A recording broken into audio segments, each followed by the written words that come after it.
Hello everyone, welcome to Corn Farming in the Philippines. Well, I've just fertilized this corn. Now I'm going to water it in a bit. I'm kind of eroding the edges here so that be a little bit more soil around the roots. I'll come in several days from now and weed these and pull some more soil up around the roots,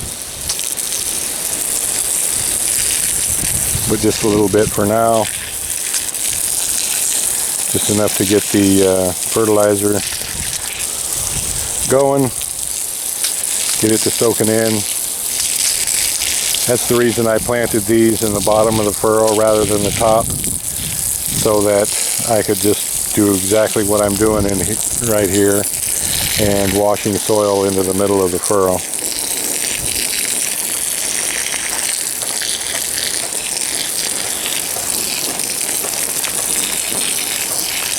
You can see clearly what I'm doing there.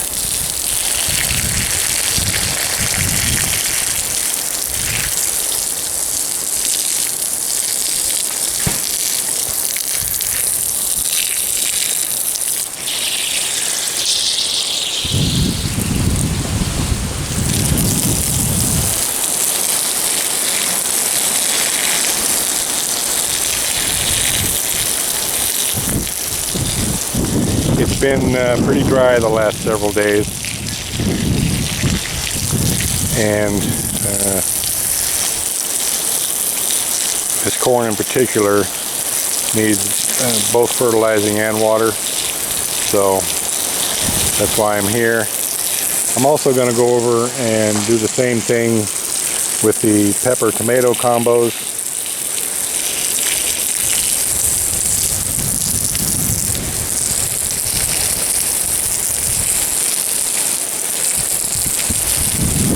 Get a little fertilizer on those. Now that I'm thinking about it, I never did fertilize that string of tomatoes to the right, and they need to be done. So I'm going to do that today after I get this fertilizer watered in a bit.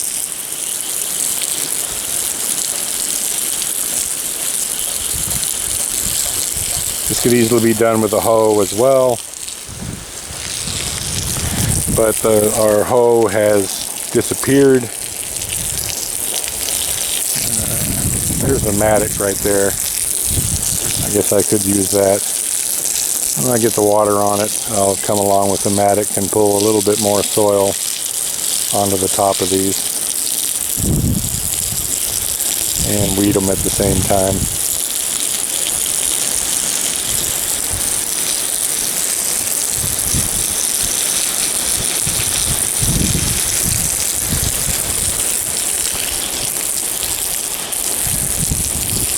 Our first little batch of corn did really well, what we planted over there. That was because I was doing it myself, fertilizing it myself, weeding it myself, taking care of it myself, not delegating it to anyone. And we had nice, huge ears of corn, even bigger than what you can get in the store, and certainly more flavorful. But when it was delegated to other people, of course, then it just all went to hell in a handbasket. We got little stubby ears of corn, some of them as big as your thumb, which just turned the whole thing into an exercise in frustration. So I'm back to doing this all myself, which is no big deal when I in fact have time to do it.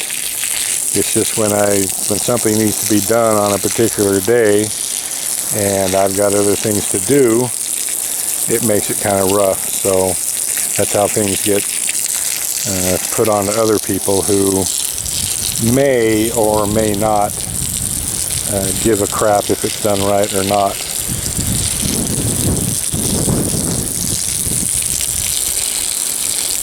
We'll just put it that way and leave it there. So I would once again expect nice big fat 10-12 inch long ears of corn and nice big healthy stalks out of this little patch here. And so you'll see how that's going to go. I don't know why you want to fall over. Stand back up there.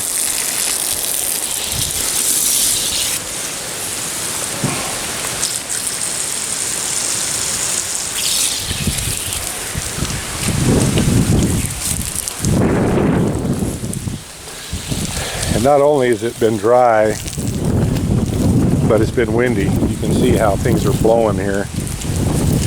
So today was definitely the day when this corn needed to be watered. And since I'm going to water it, why not fertilize it as well? Alright, well, I've got all the soil pulled up around these, all watered. Keep all the roots nice and covered. In about a month I'm going to fertilize these again and pull more soil onto them, so they're basically going to end up on a mound anyway, but at least they started in a valley and it'll keep those roots covered.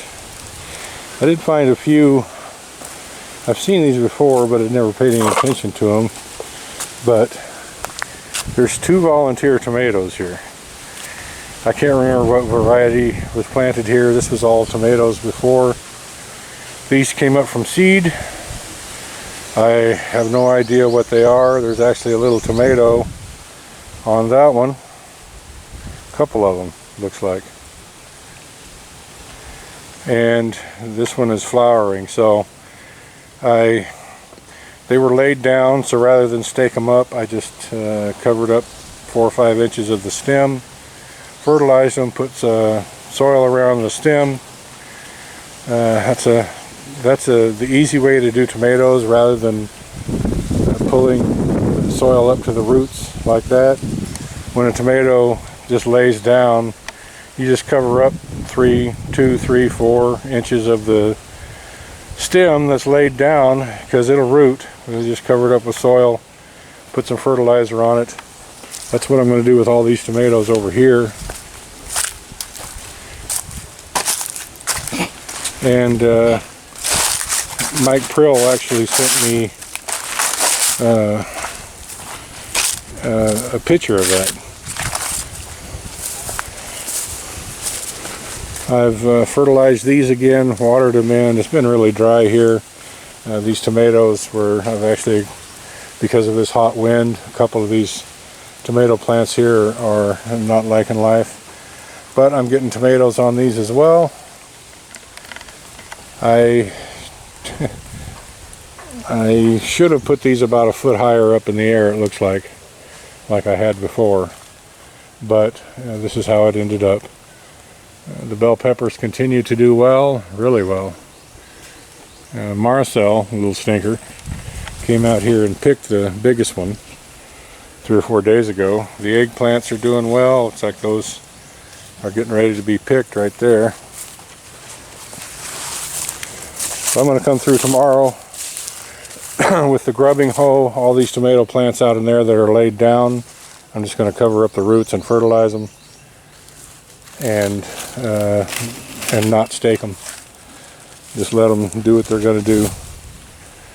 The rest of the eggplants are doing really well. There's 4 that I see here that are 5 that need to be picked. I don't know if we have any ground pork or ground beef or whatever it is that Marcel uses, but she makes a pretty, I forget the name of it, she makes a pretty tasty eggplant dish. Puts meat inside of them and spices and dips them in egg and fries them. It's dang old tasty.